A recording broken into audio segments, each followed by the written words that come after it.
un pequeñísimo resumen si quieren me pueden también levantar los carteles. Voy a tratar de hacer algunas anotaciones respecto a las ponencias que se han dado el día de hoy, que son varias, entonces por eso voy a tratar de ser muy breve y después introducir al siguiente moderador.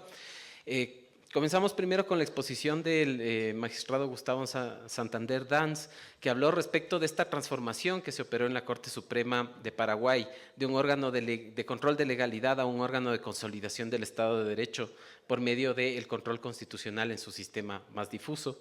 Después vino la doctora Teresa Núquez, quien habló de la indivisibilidad, interdependencia de derechos, la aplicación directa e inmediata de los derechos, el reconocimiento de tratados internacionales y algunos otros elementos que han generado esto que llamamos el ius constitucionale comune, y habló de los aportes que el Ecuador puede dar en este contexto en algunos temas como por ejemplo derechos de la naturaleza y pueblos y nacionalidades.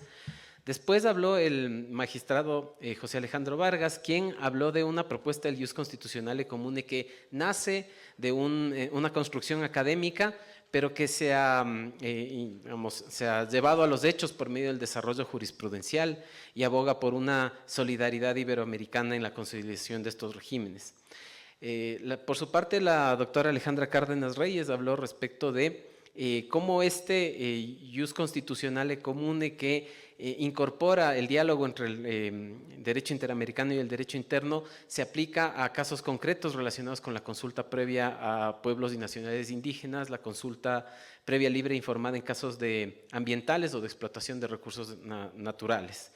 Después, el magistrado Wagner Vallecillo Paredes habló respecto de la importancia de las sentencias estimatorias emitidas por las altas cortes de justicia, con 3 ejemplos de Honduras. La doctora Daniela Salazar Marín se refirió a la interamericanización del derecho constitucional en la jurisprudencia de la Corte Constitucional. También coincidencialmente presentó 3 casos, el caso Lahora, el caso de matrimonio igualitario y el caso de doble conforme, para proponer una nueva forma de entender la relación entre el derecho jurisprudencial, no como una cuestión de quién tiene la última palabra, sino como un diálogo entre buenas razones. El magistrado Juan Carlos Campo Moreno habló del impacto de las decisiones de los organismos internacionales en derechos humanos, resaltando esta relación entre primacía y supremacía y cómo